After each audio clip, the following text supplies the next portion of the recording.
नमः शिवाय। ओम नमः शिवाय। ओम नमः शिवाय। ओम नमः शिवाय। पधारे हिमालय राज, पधारे महारानी। नंदी महाराज, भगवान शंकर तो समाधि में बैठे हुए हैं। इसमें आश्चर्य क्या है हिमालय राज? आश्चर्य तो तब होता है जब भोलेनाथ समाधि में नहीं होते। तो आश्चर्य की ऐसी स्थिति कब आएगी नंदी महाराज? ऐसी स्थिति आने का ज्ञान किसी को भी नहीं होगा। कुछ तो संभावना होगी। नहीं नहीं, भोलेनाथ की समाधि कब टूटेगी इस विषय में कोई भी कुछ नहीं कह सकता। आप स्वयं प्रयत्न करके देखिए। शिव शंकर, मेरी पुत्री को सुबुद्धि दे, उसका मार्गदर्शन करें भोलेनाथ, उसे समझाएं, उसकी समाधि का अंत करें देवेश्वर।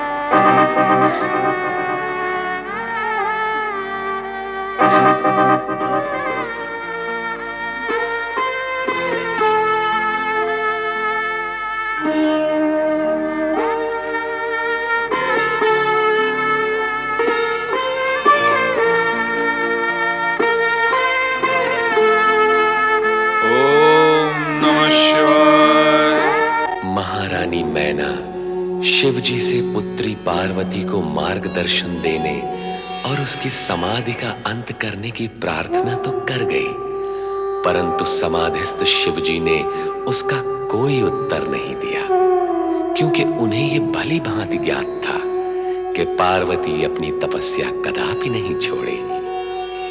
पार्वती की तपस्या से समस्त दानव जाति अत्यंत भयभीत थी, क्योंकि पार्वती की तपस्या की सफलता तारकासुर के साथ साथ उनके विनाश का भी कारण बनेगी। तारकासुर का भयभीत सेनापति इस प्रसंग को लेकर शोणितपुर उसके समक्ष पहुंचता है। दानवराज महाबली तारकासुर की जय। कैसे होगी जय? ब्रह्मा ने हमें स्वर्ग से निकलने का आदेश दिया, तपती ज्वालाओं से डरकर हमने स्वर्ग छोड़ दिया।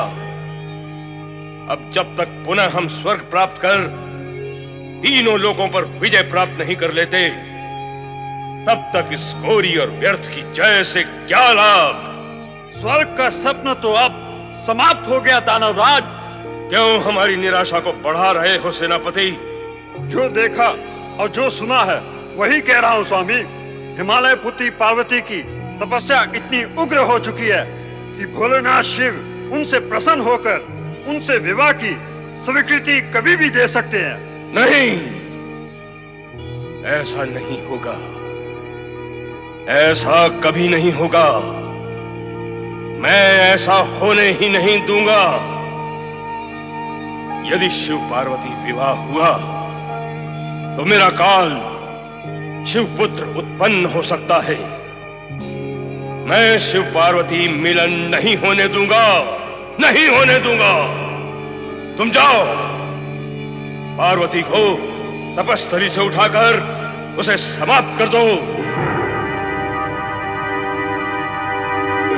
क्या हुआ सेनापति? तुम्हारे चेहरे पर ये भय कैसा? प्राण क्यों सूख गए तुम्हारे? सुना है पार्वती शक्ति का अवतार है। सुना है, सुना है। सेनापति तुम केवल सुनते ही रहते हो, देखते कुछ नहीं हो। देखने वालों के मुख से ही सुना है कि यदि हमने पार्वती के साथ अप्रिय व्यवहार किया तो हमारी संपूर्ण जाति का विनाश हो जाएगा। ये भी तुमने सुना है, देखा नहीं। सेनापति, मूर्खता की सीमा से बाहर निकलकर आंखें खोलकर देखो कि जो पार्वती शिव को प्रसन्न नहीं कर पाई, उसे पाने के लिए तपस्या की जा रही है। उसमें भला इतनी शक्ति और बल कहां कि वो हम असुरों को समाप्त कर सके। तुम अपनी सेना के शक्तिशाली और भयानक असुरों को लेकर जाओ और उसे समाप्त कर दो। जाओ। मैं आपकी आज्ञा का पालन करूंगा महाबली, किंतु आप एक बार पुनर्विचार कर लें। यह सत्य है कि पार्वती शक्ति का अवतार है। उनके तप के बल और ज्वाला के कारण ही स्वर्ग से हमें यहाँ भाग के आना पड़ा था। यदि फिर उनके साथ दुर्व्यवहार किया गया तो यहाँ से भागकर हम कहाँ जाएंगे? उनके प्रति किया गया अब कर्म हमारे लिए अनर्थकारी सिद्ध हो सकता है। सेनापति, तुम कायर हो गए हो। तुम्हारी भुजाओं में अब वो शक्ति नहीं रही। जाओ, नपुंसकों के दल में चले जाओ। ऐसे कटु शब्द कह के मेरा अपमान न कीजिए महाबली। कायर और नपुंसक कहने से तो अच्छा है मैं पार्वती के क्रोध का भाजन बन के समाप्त हो जाऊं। उचित विचार तो यही है, किंतु ऐसा होगा नहीं।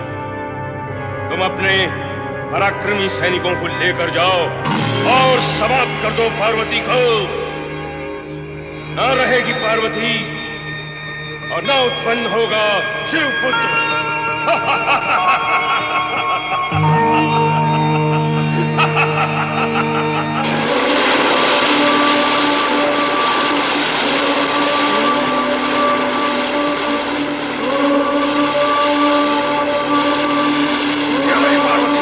आओ इसका वध कर डालें।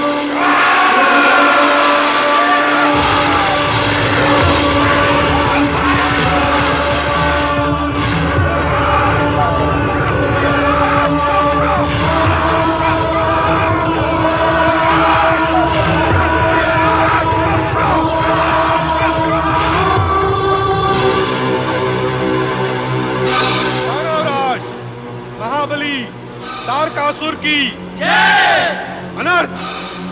अनर्थ हो गया महाबली, अनर्थ हो गया। मेघासुर, तेरा सुर बिगड़ा हुआ क्यों है रे? जरा शांति से, प्यार से बता क्या बात है। दैत्यराज, आपने पार्वती के विनाश के लिए सेनापति और सैनिक भेजे थे। हाँ, भेजे थे।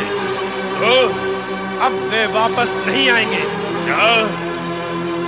क्यों नहीं आएंगे? क्योंकि पार्वती की तप की ज्वाला ने सबको सहा कर दिया। सब के सब मारे गए। अरे दुष्ट, अशुभ समाचार सुरताल में सुना रहा है। त्रिलोक विजय अब आवश्यक हो गई है। त्रिलोक विजय की ये यात्रा हम स्वर्गलोक से शुरू करेंगे।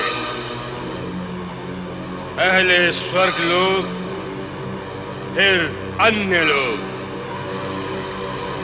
शिव पार्वती के विवाह की संभावनाएं इसी विजय यात्रा में समाप्त हो जाएंगी। फिर कौन बचेगा हमारा विरोधी? कौन बचेगा? कोई नहीं बचेगा हमारा भी। स्वर्ग पर पुनः अधिकार प्राप्त करने के पश्चात असुरों के शत्रु देवराज इंद्र अपना मूल उद्देश्य भूलकर सदा की भांति नृत्य और संगीत में मग्न हो गए। छन छन छन पायल छनके, खन खन खन खन कंगना खनके। छन छन छन छन पायल छनके, खन खन खन खन कंगना खनके। पायल छनके, कंगना खनके। पायल छनके, कंगना खनके। गीत सुनाए नव यौवन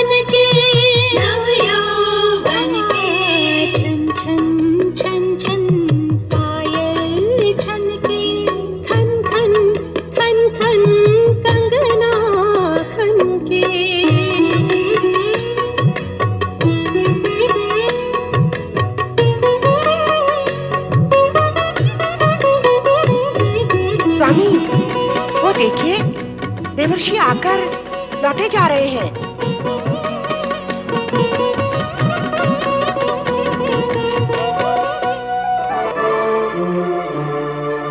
देवऋषि, देवऋषि, देवऋषि, अभी अभी आए और अभी चल दिए। इंद्र सभा में आपका स्वागत है। आइए, पधारिए। देवराज इंद्र को बधाई देने आया था, परंतु देवराज इंद्र स्वयं नृत्य और गान के विलास में डूबे हुए हैं। नारायण नारायण। आइए। नारायण नारायण नारायण, श्रीमन नारायण नारायण नारायण। प्रणाम देवऋषि। देवराज, विलास और शक्ति की शत्रुता है। दोनों का निर्वाह एक ही स्थान पर संभव नहीं होता। देवर्षि, देवर्षि, कहीं आपका तात्पर्य ये तो नहीं है कि यदि आप इस नृत्य का आनंद लेंगे तो इस विलास के कारण आपकी शक्ति क्षीण हो जाएगी और आप आशीर्वाद देने योग्य नहीं रहेंगे। प्रत्येक प्राणी पर चरितार्थ होने वाला सत्य यही है देवराज, कि विलास से शक्ति क्षीण हो जाती है, और जिसकी शक्ति क्षीण हो जाती है वो आशीर्वाद तो क्या, स्वयं के लिए मंगल कामना करने के भी योग्य नहीं रहता। नारायण नारायण। अद्भुत सत्य है, जग व्यापक सत्य है ये, शाश्वत सत्य है ये। देवराज, इस सत्य का प्रयोग स्वयं पर कर देखें। वो कैसे देवर्षि? अतीत के छोर से भविष्य के छोर तक विचार गमन द्वारा। देवराज, अतीत में विलास प्रियता के कारण आपकी शक्ति क्षीण हुई, तो असुरों ने आप पर आक्रमण कर स्वर्ग पर अधिकार कर लिया। उस स्थिति में आप वन वन भटकते रहे, कभी परमपिता ब्रह्मा, तो कभी श्रीहरि विष्णु, तो कभी भोलेनाथ के सम्मुख जाकर आर्तनाद करते रहे कि आपको तारकासुर से रक्षण प्राप्त हो। देवी पार्वती की कृपा और शक्ति से परमपिता ब्रह्मा जी ने तारकासुर को स्वर्ग से भगा तो दिया, परंतु वर्तमान में आप ये सत्य भूल रहे हैं कि तारकासुर मरा नहीं, जीवित है।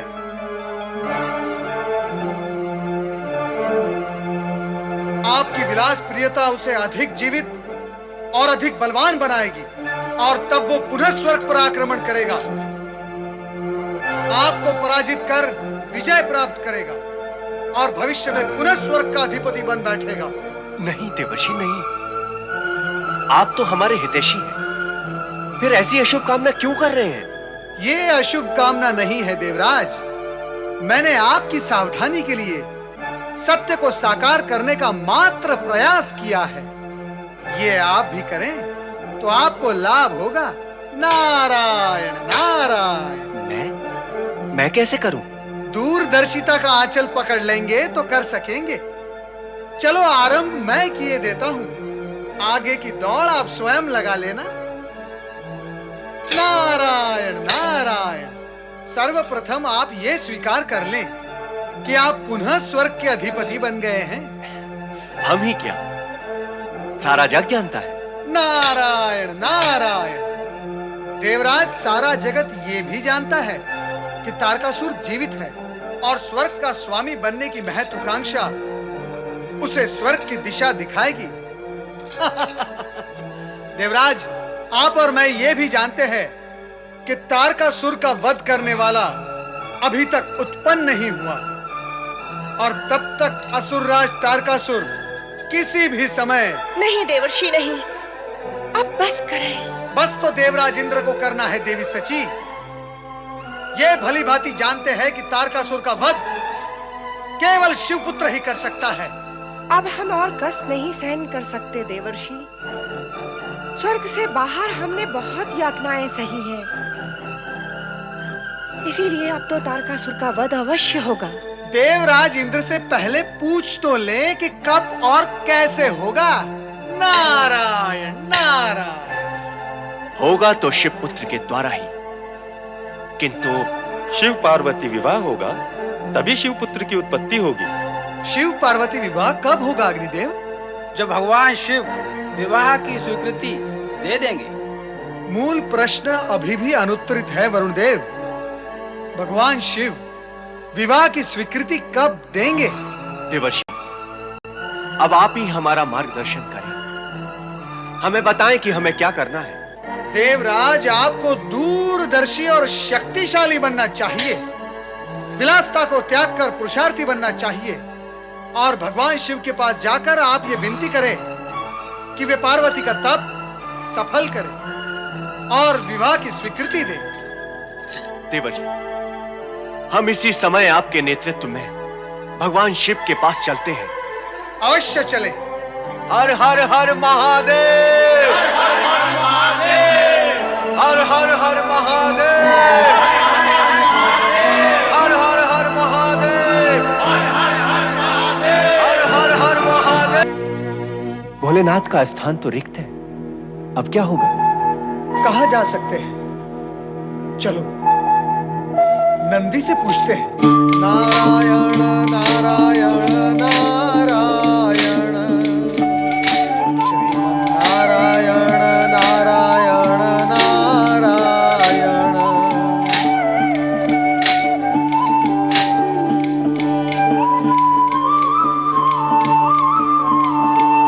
देव ऋषि नारद और देवराज इंद्र और सभी देवगण को मेरा प्रणाम। कल्याण भव। कल्याण भव। कल्याण भव। नंदी, भोलेनाथ कहाँ है? न जाने कहाँ गए। अभी अभी ध्यान समाधि में थे, अचानक अदृश्य हो गए। किंतु अदृश्य होकर गए कहाँ होंगे और लौटेंगे कब? इस विषय में अधिकार पूर्वक कुछ नहीं कहा जा सकता। तो फिर अनधिकार पूर्वक कुछ कहा जा सकता है? आप तो परिहास कर रहे हैं देवऋषि। अनीति और अन्याय तो नहीं करता, केवल परिहास ही तो कर रहा हूँ। अब क्या होगा देवर्षि? वही होगा जो विधि का विधान होगा देवराज। क्या है विधि का विधान? इसका ज्ञान यदि हो जाए तो शेष रह ही क्या जाता है? विधि और विधान दोनों की मान्यता ही नहीं रह जाती। तो क्या अब हमें भोलेनाथ की प्रतीक्षा करनी होगी? कब तक करेंगे प्रतीक्षा? न जाने वे कब लौटे। हाँ, मैं तो उनके दर्शन से वंचित रह गया। वंचित तो हम सभी रह गए। ऐसा प्रतीत होता है देवराज कि हमारे यहाँ आने से पूर्व ही भगवान भोलेनाथ को हमारे आने के संकेत मिल गए, इसीलिए हमें दर्शन देने से बचने के लिए वे अदृश्य हो गए। यदि मैं यहाँ अकेला आता तो दर्शन अवश्य करता, किंतु तुम्हारे कारण मैं भी रह गया। अर्थात क्या वे केवल हमसे रुष्ट हैं? अर्थात उनका अदृश्य होना यही सिद्ध करता है। परंतु इसका क्या कारण हो सकता है देवर्षि? देवराज, यदि सभी कारण, कार्य और मार्ग मैं ही आपको बताता रहूंगा तो फिर आप क्या करेंगे? इससे तो अच्छा ये होगा कि आप अपना सिंहासन स्वर्ग का मुझे सौंप दें और ये खड़ताल और वीणा आप सामने। भोलेनाथ तो हमसे रुष्ट थे, अब आप भी रुष्ट हो गए तो हमारा कल्याण कैसे होगा? मैं रुष्ट नहीं देवराज, असंतुष्ट हूँ। क्या आपको इतना भी ज्ञात नहीं कि भगवान भोलेनाथ आपसे रुष्ट क्यों है? क्या आप भूल गए कि कामदेव को आपने भगवान भोलेनाथ के पास भेजकर उन्हें क्रोधित कर दिया था? उनका अदृश्य होना यही प्रकट करता है कि वे अब भी वह अप्रिय घटना भूले नहीं है, इसलिए वो आपसे अति क्रोधित है। तो अब हमें क्या करना होगा? क्या करना होगा? सावधान रहना होगा देवराज। स्वर्ग की, स्वयं की, अपने अधिकार और समस्त देवगण की आपको रक्षा करनी होगी और उसके लिए तारकासुर का वध आवश्यक है और उस वध के लिए भगवान भोलेनाथ की प्रसन्नता अति आवश्यक है और प्रतिष्ठितों की प्रसन्नता प्राप्त होती है अपने सद्व्यवहार, सद्गुण और सद्भावना से उन्हें प्रसन्न करके। देवर्षि, मैं आपके मार्गदर्शन का लाभ अवश्य लूंगा। इसी में आपका कल्याण है देवराज। बोलो ओम नमः शिवाय, ओम नमः शिवाय। निःसंदेह पंचाक्षरी मंत्र ओम नमः शिवाय संपूर्ण जगत के लिए कल्याणकारी है। इस महामंत्र के अध्येता कल्याणकारी शिव पर अटूट निष्ठा रखने वाले राजा धर्म के पुत्र नर तथा नारायण के समक्ष मात्र एक ही लक्ष्य था, शिव जी के दर्शन द्वारा अपने जीवन का कल्याण। नर नारायण भगवान की पूजा अर्चना में इतने निमग्न, इतने संलग्न रहते कि उन्हें रात दिन धूप छांव, उष्ण और शीत की सुध-बुध भी नहीं रहती थी।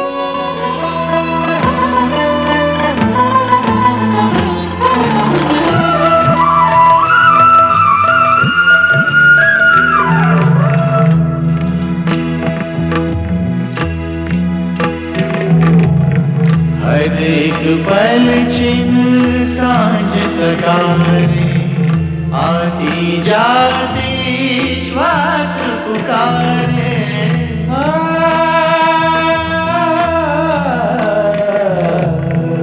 इस मन का विश्वास पुकारे, आती जाती श्वास पुकारे। ओम नमः शिवाय, ओम नमः शिवाय, ओम नमः शिवाय, ओम नमः शिवाय, ओम नमः शिवाय, ओम नमः शिवाय।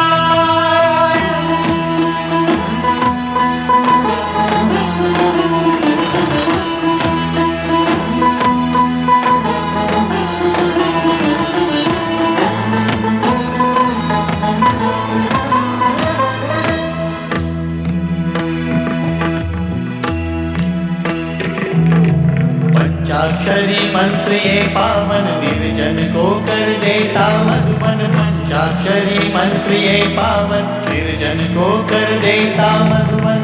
समय गति को वश में करके, क्षण में कर दे युग परिवर्तन। ओम नमः शिवाय, ओम नमः शिवाय, ओम नमः शिवाय, ओम नमः शिवाय, ओम नमः शिवाय, ओम नमः शिवाय।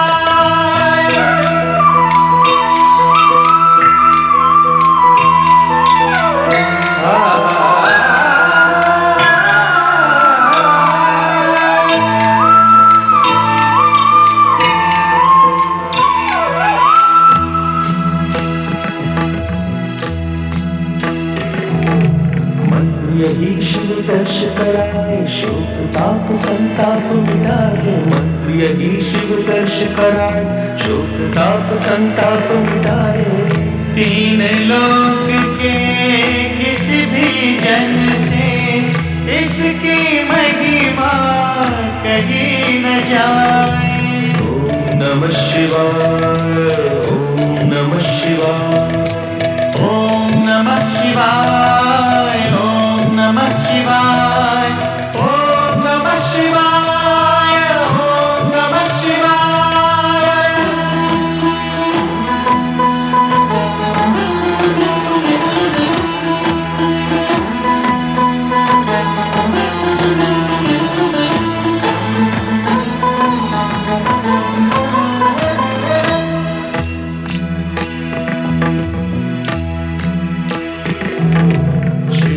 मंत्र शिवमय कर दे, सफल सकल ये निश्चय कर दे। शिव का मंत्र शिवमय कर दे, सफल सकल ये निश्चय कर दे।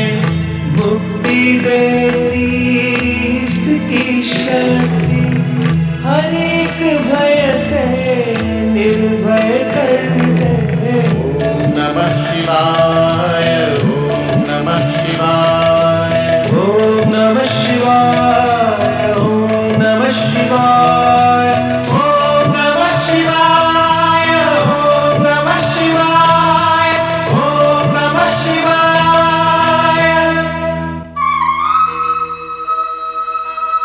ओम नमः शिवाय, ओम नमः शिवाय, ओम नमः शिवाय, ओम नमः शिवाय, ओम नमः शिवाय, ओम नमः शिवाय,